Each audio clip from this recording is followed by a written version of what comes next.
டெல்டாக்காரன்னு சொல்லிக்கிற நீங்க அதெல்லாம் கவனிச்சீங்களா? அவங்களுடைய போராட்டம் எதுக்காக கூட போய் நின்றுக்கிறீங்களா?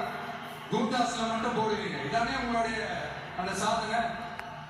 பரந்தூர் பிரச்சனை உங்களோட உண்மையான நிலைப்பாடு என்ன? மேல்மா விஷயத்துல உங்களோட உண்மையான நிலைப்பாடு என்ன? தமிழகத்தில் இருக்கிற எல்லா ஆறுகளையும் இணைப்போம், இந்தியாவிலேயே நாங்க தான் அதை பத்தி ஃபர்ஸ்ட் யோசிச்சோம் அப்படின்னு பெருமையா சொல்லிக்கிற இந்த திமுக கவர்மெண்ட் அவங்களுடைய நாக் என்னன்னு சொல்லவா? இந்த மாதிரி பெரிய பெரிய திட்டங்கள்லாம் ஆட்சிக்கு வந்த உடனே செய்ய மாட்டாங்க. அந்த ஆட்சி முடிகிற டைம்ல அந்த கடைசி 6 மாசம், அந்த 1 வருஷம், அந்த 1.5 வருஷத்துல அதுக்கான திட்டத்தை கொண்டு வருவாங்க, அதுக்கான அடிகளை நாட்டுவாங்க. அதுக்கப்புறம் எலெக்ஷன் வரும், தோத்துருவாங்க. கேட்டா எங்க ஆட்சி தான் முடிஞ்சிருச்சு அப்படின்னு நாடகம் ஆடுவாங்க. இல்ல தெரியாம தான் கேட்கிறேன், மக்கள் மேல உங்களுக்கு உண்மையிலே அந்த அக்கறை இருந்துச்சுன்னா ஆட்சிக்கு வந்த உடனே இந்த மாதிரி பெரிய பெரிய திட்டங்களை ஸ்டார்ட் பண்ண வேண்டியது தானே?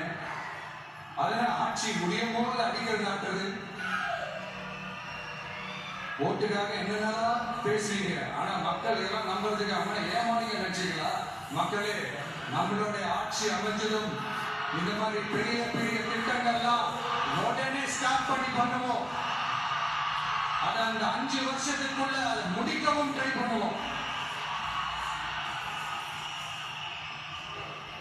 இப்படிலாம் நம்ம பேசினா காவிரி பிரச்சனையில உங்க கருத்து என்ன, முல்லை பெரியார் பிரச்சனையில உங்க கருத்து என்ன, இப்படி எல்லாம் அதெல்லாம் பத்தி உங்களுக்கு என்ன தெரியுமா அப்படின்னு கேட்க ஆரம்பிச்சிருவாங்க. ஐயா, உலக மகா மேதைகளே, ROV ரிமோட்லி ஆபரேட்டட் வெஹிக்கிள், அதை வச்சு தண்ணிக்குள்ளேயே போய் அணைகளோட உறுதித்தன்மை ஆராய்ச்சி பார்க்கிற வரைக்கும் நாங்க எல்லாம் தெரிஞ்சுதான் வச்சிருக்கோம். ஒருத்தர் சைலண்டா இருக்கா, அமைதியா இருக்கான்னா தெரியாத நினைச்சிடாதீங்க. சும்மா கருத்து சொல்லிக்கிட்டு கம்பு சொல்லிக்கிட்டு எடுத்து போயிட்டாங்க.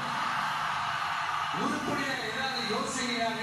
மக்கள் நினைக்கிறது யாருக்கு தெரியுதோ தெரியலையோ, எனக்கு அது நல்லாவே தெரியுது. உரிய இடத்துக்கு போய் சம்பந்தப்பட்டவங்களோட பேசி அதுக்கான சொல்யூஷன் என்னன்னு தெரிஞ்சுக்கிட்டு அதை ப்ராப்பரா எக்ஸிக்யூட் பண்ணணும்.